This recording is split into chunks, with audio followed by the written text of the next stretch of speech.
নৱ প্ৰজন্মক মই আমাৰ এই বস্তুটো মই দেখুৱাই দিছো যে তোমালোকে বাহিৰত গৈ চাকৰি কৰি বা এনেই ঘৰত বহি থাকি লাভ নাই। আমি লাভ কিমান হ'ব লোকচান কিমান হ'ব সেইটো কথা নাই। নৱ প্ৰজন্মই আমাৰ এই অনুকৰণটো কৰক। মোৰ কথা হ'ব। আপোনাৰ নামটো? মোৰ নাম যতীন শৰ্মা। মই অসম ৰাজ্যিক পৰিবহণ নিগমৰ অৱসৰপ্ৰাপ্ত কৰ্মচাৰী। মোৰ বয়স বৰ্তমান 67। কিমান বছৰ আপুনি চাকৰি কৰিছে? 33 বছৰ চাকৰি কৰিছো। ৰিটায়াৰ্ড কেতিয়া হৈছে? 19ত কৰিলো। 19 তেতিয়াৰ পৰা এই কৰি আছে নেকি? তেতিয়াৰ পৰা নাই কৰা। যোৱা এপ্ৰিল মাহৰ পৰা আমি আৰম্ভ কৰিছিলো।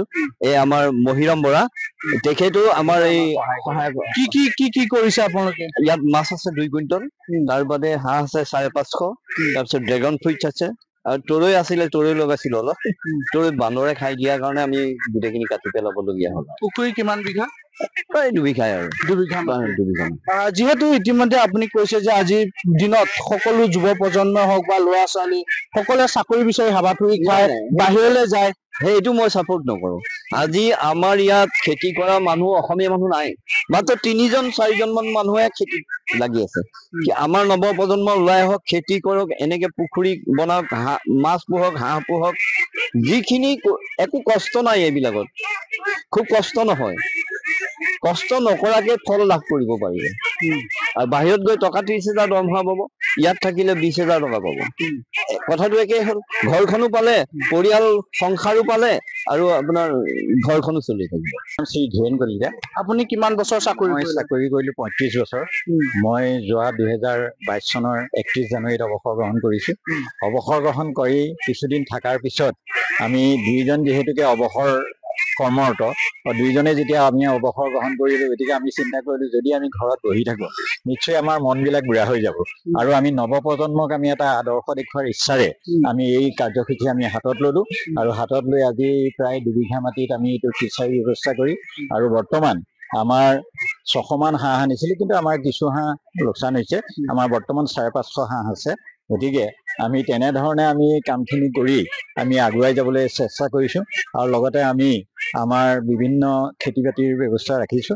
গতিকে আৰু নিশ্চয় আমাৰ পৰিকল্পনা আগলৈ আছে বহুত, কিন্তু গোটেইখিনি কামটো একেকভাৱে কৰিব পৰা নহয়। গতিকে যিহেতুকে আমাৰ চৰকাৰী কোনো অনুদান আমি লোৱা নাই, আমাৰ নিজৰ গাঁঠিৰ ধৰণে আমি কামখিনি কৰিছো। গতিকে আমি পৰ্যায়ক্ৰমে আৰু পিছলৈ আগুৱাই যাম বুলি আশা ৰাখিছো। অসমীয়াত এটা কথা আছে, বজাৰো আমাৰ, মাটি খেতিও আমাৰ, বজাৰো আমাৰ। গতিকে এই আদৰ্শটোৱে আপোনালোকে যি ধৰণে অৱসৰপ্ৰাপ্ত হোৱাৰ পাছতো আপোনালোকে ব্যৱসায় কৰিছে বা আপোনালোকে নিজে স্বাৱলম্বিতা হোৱা এটা সপোন দেখিছে, কি ক'ব নৱপ্ৰজন্মসকলে? কি আহ্বান? নৱপ্ৰজন্মক মই এইটোৱে অনুৰোধ জনাম, তেওঁলোকে যাতে আমাৰ এতিয়া আমি আমাৰ জ্যেষ্ঠ দাদাই কোৱা যেনেকে ধৰক আমাৰ পথাৰবিলাকত এতিয়া আমাৰ বহিৰাগত বুলি ক'ব পাৰি, তেওঁলোকে আহি আমাৰ যেনেধৰণে খেতি খোলা কৰি পেলাই আমাৰ ইয়াৰ পৰা গাড়ীয়ে গাড়ীয়ে ধান নি আছে।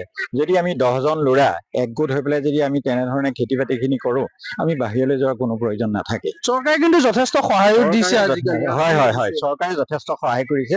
আৰু আমি যদি চৰকাৰৰ ওচৰলৈ যাওঁ নিশ্চয় তেওঁলোকে সুবিধা দিয়ে, আৰু সেই সুবিধাখিনি গ্ৰহণ কৰি আমি আমাৰ অসমীয়া যুৱ প্ৰজন্মই এই কৰ্মত আগবাঢ়ি যাব লাগে বুলি মই তেওঁলোকলৈ, আপোনালোকৰ জৰিয়তে মই তেওঁলোকলৈ অনুৰোধ কৰিছো। আপোনালোক যিটো অৱসৰপ্ৰাপ্ত ব্যক্তি, গতিকে হয়তো বহু এনেকুৱা ব্যক্তি আছে, কৰ্মচাৰী আছে, অৱসৰ লোৱাৰ পাছত ঘৰতে বহি থাকে, হয়তো কোনো ধৰণৰ বহু চিন্তাধাৰা কৰি থাকে, কিন্তু আপোনালোক হয়তো এনেকে কাম কৰিবলৈ ওলাই আহিছে। আমি কাম কৰিবলৈ ওলাই অহাৰ মেইন উদ্দেশ্যটো হৈছে কি, আমাৰ যাতে আমি শৰীৰটো আমি সদায় ঠিকে ৰাখিব পাৰো।